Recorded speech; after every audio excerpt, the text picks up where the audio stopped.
തീർച്ചയായും വനം വകുപ്പ് ഈ കോടതിയിൽ പറഞ്ഞ വാദമുഖങ്ങളെല്ലാം തന്നെ കോടതി അംഗീകരിച്ചതിൽ വളരെയധികം സന്തോഷമുണ്ട്. അതിലെ പ്രതികൾ ആ മരങ്ങളുടെ ഉടമസ്ഥർ തന്നെ ആ കോൺസിഫിക്കേഷൻ റിപ്പോർട്ട് DFO ഉണ്ടാക്കിയാൽ തന്നെ അവർ പെർമിഷൻ എടുക്കാതെയാണ് ഞങ്ങളെ കബളിപ്പിച്ചുകൊണ്ടാണ് മുറിച്ചതെന്നൊരു വാദഗതികളൊക്കെ അതിൽ പറയുന്നുണ്ട്. ആ സ്റ്റേറ്റ്മെൻറ്റുകളുണ്ട്.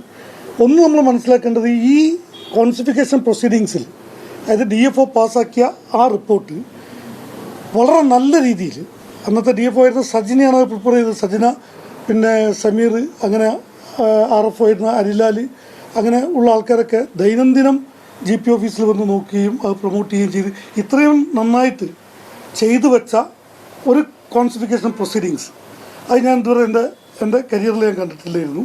പക്ഷെ അതന്നെ ആ വാദമുഖങ്ങൾ തന്നെ നമ്മൾ വളരെ നല്ല രീതിയിൽ കോടതിയിൽ സമർപ്പിച്ചപ്പം കോടതി അതിന് അനുകൂലമായിട്ടുള്ളൊരു വിധി നമുക്ക് തന്നിട്ടുണ്ട്. അതിൽ ഞാൻ സന്തോഷമാണ്.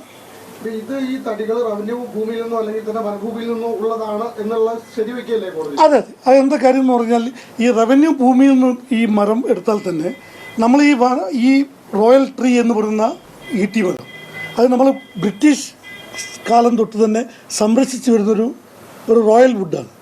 ഈ വുഡ് പട്ടയം ലഭിച്ചതിന് ശേഷമോ അതിന് മുമ്പോ എന്നുള്ള തർക്കമാണ് അതിൽ വന്നത്. പട്ടയം ലഭിക്കുന്നതിന് വർഷങ്ങൾക്ക് മുമ്പ് തന്നെ അത് റിസർവ് ചെയ്തു വെച്ച മരങ്ങളാണ് ഈ ആളുകൾ മുറിച്ച് കടത്തിയത്. അത് ഒരു നിയമത്തിനും അതിൻ്റെ ഒരു പരിരക്ഷ അവർക്ക് കിട്ടില്ല, ഒരു പരിപത്രത്തിൻ്റെ പരിരക്ഷയും കിട്ടില്ല, ഗവൺമെൻറ് ഓർഡറിൻ്റെ പരിരക്ഷ കിട്ടില്ല, ഒന്നും കിട്ടില്ല. ഈ വിഷയം കോടതിയുടെ മുമ്പിൽ ബോധിപ്പിക്കാൻ വനം വകുപ്പിന് സാധിച്ചിട്ടുണ്ട്. അത് തന്നെയാണ് ഈ വിധിയുടെ വിജയം. അതെ, അത് ബലമാവും. ഈ മരങ്ങൾ തന്നെ ലേലം ചെയ്ത് നാശമാവാതിരിക്കാൻ വേണ്ടി ട്രഷറിയിൽ കെട്ടാനും കൂടി നമ്മൾ ഇതിൻ്റെ കൂടി ഒരു ആപ്ലിക്കേഷൻ കൊടുത്തിരുന്നു. അത് വിധി മുഴുവൻ വായിച്ചാലേ മനസ്സിലാവും അതിൻ്റെ ബാക്കി കാര്യങ്ങൾ കോടതി എന്താ പറഞ്ഞതെന്നുള്ളത്.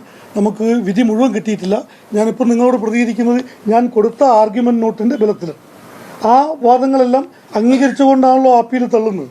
അപ്പോൾ എന്തായാലും ഈ മരം ഗവൺമെൻറ് പ്രോപ്പർട്ടിയാണെന്നുള്ളത് കോടതി അംഗീകരിച്ചിട്ടുണ്ട്.